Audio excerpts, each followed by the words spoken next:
ছোট্ট বন্ধুরা, তোমরা সবাই কেমন আছো? আশা করি তোমরা সবাই ভালো আছো। আজ আমি তোমাদের কাছে আরেকটি মজার গল্প নিয়ে হাজির হয়েছি। ঠিক আছে? তাই তোমরা প্রথম থেকে শেষ পর্যন্ত ভিডিওটি দেখতে থাকো। দেখো আজ কি গল্প নিয়ে এসেছি তোমাদের কাছে। কি গল্প? আজ আমি তোমাদের শোনাবো কাক ও ধূর্ত শেয়ালের গল্প। ঠিক আছে? তাহলে চলো শুরু করি।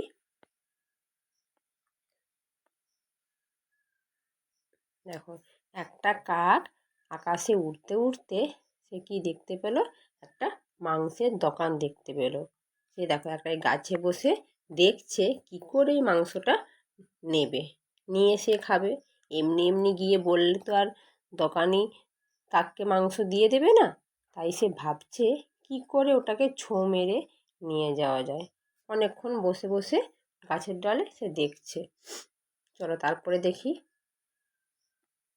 তারপরে দেখি তাহলে কোনো একটা সময় করে সে কী করছে, ওই দোকান থেকে যখন দোকানি অন্যদিকে তাকিয়েছিল, ছোঁ মেরে দেখো এক টুকরো মাংস নিয়ে সে গাছের ডালে এসে বসেছে। তার মনে খুব আনন্দ, সে এক টুকরো মাংস পেয়েছে এবং সেটাকে সে খাবে। তারপরে চলো দেখি কি হয়। তারপরে আমরা কি দেখতে পাচ্ছি, সেই কাক একটা গাছের ডালে বসে মনের আনন্দে যখন মাংসের টুকরোটা খাবে, তখন দেখো তার সেই গাছের তলার নিচ দিয়ে কি একটা শেয়াল যাচ্ছিল। এবং শেয়ালটার নজরে কি পড়লো? ওই কাকের মুখে এক টুকরো মাংসটার দিকে। শেয়াল ভাবলো ওই মাংসটা তো আমাকে খেতে হবে, কিন্তু আমি খাবো কী করে?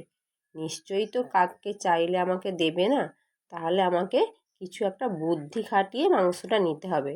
এইভাবে সে কি করলো, অনেকক্ষণ বসে বসে ভাবলো কি করে করা যায়। ঠিক আছে?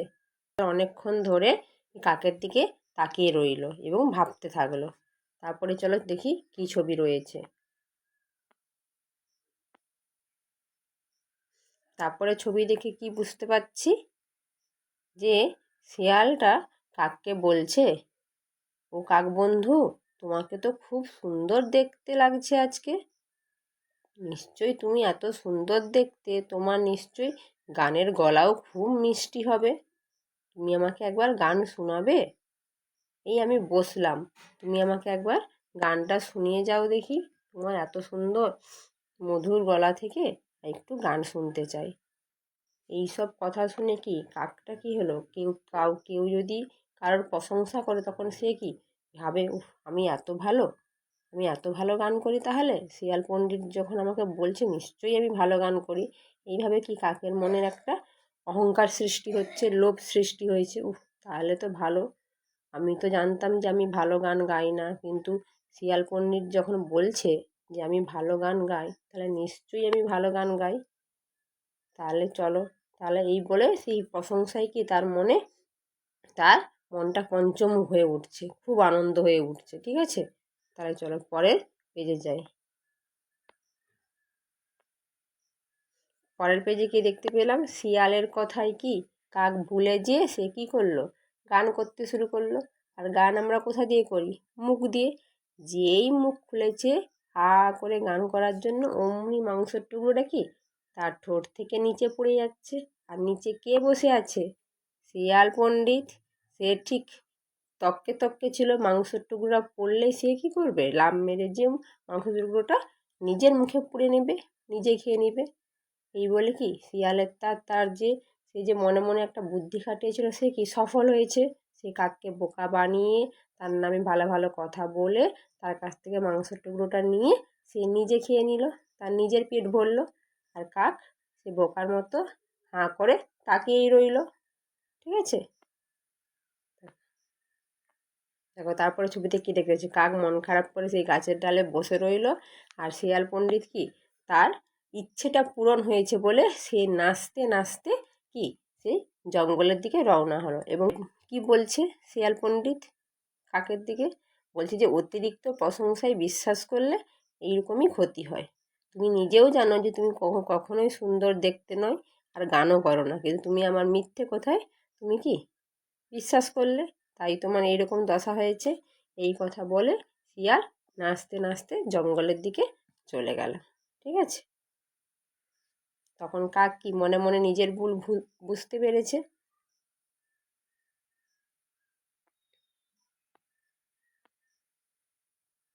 তাহলে এর থেকে আমরা নীতি কথা কি জানতে পারি?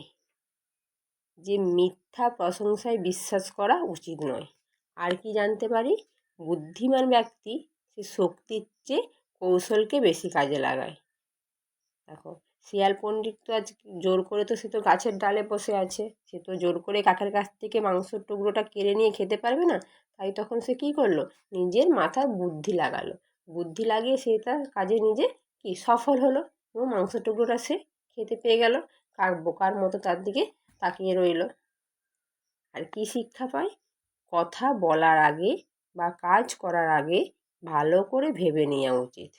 কাক যদি এটা ভালো করে ভেবে নিত সত্যিই কি আমি ভালো গান গাই, আমি তো গান গাইতে পারি না, সে যদি তার নিজের উপর বিশ্বাস করতো, কারোর কথা যদি না বিশ্বাস করতো, তাহলে কি সে কখনো ঠোঁটটা খুলতেও না, আর মাংসের টুকরোটা শিয়ালের পেটে যেত না, তার নিজের পেটে যেত। সে না কিছু ভেবে প্রশংসায় মুগ্ধ হয়ে কী করলো? গান করতে শুরু করলো। আর গান করা মানেই কি, ঠোঁট থেকে টুকরোটা, মাংসের টুকরোটা পড়ে গেল, আর শিয়াল লিখেছিল টপ করে নিয়ে শিয়ালের পেট ভরলো। ঠিক আছে,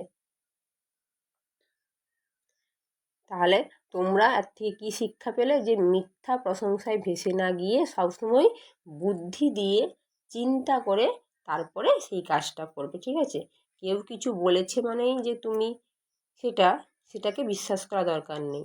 আগে সেটাকে ভাববে যে ঠিক না ভুল, তারপরে সেই বিষয়ে কোনো সিদ্ধান্ত নেবে। ঠিক আছে, তাহলে তোমরা এইভাবে ছবি দেখবে এবং আমার গল্পটা বারবার শুনবে, নিজেরাও অন্যকে বলার চেষ্টা করবে, নিজেদের ভাই বোনকে। ঠিক আছে, তার কাছে গল্প করবে যে কীভাবে সব কিছু কথা বুঝে তারপরে কাউকে উত্তর দিতে হয়, বা কারোর মিথ্যা প্রশংসায় কোনো দিনই বিশ্বাস করা উচিত নয়, এবং তার কথা মেনে নেওয়া উচিত নয়। ঠিক আছে, সবসময় আগে নিজে কি সেটা আগে নিজেকে জানতে হয়, তারপরে অন্যের কথা শুনতে হয়।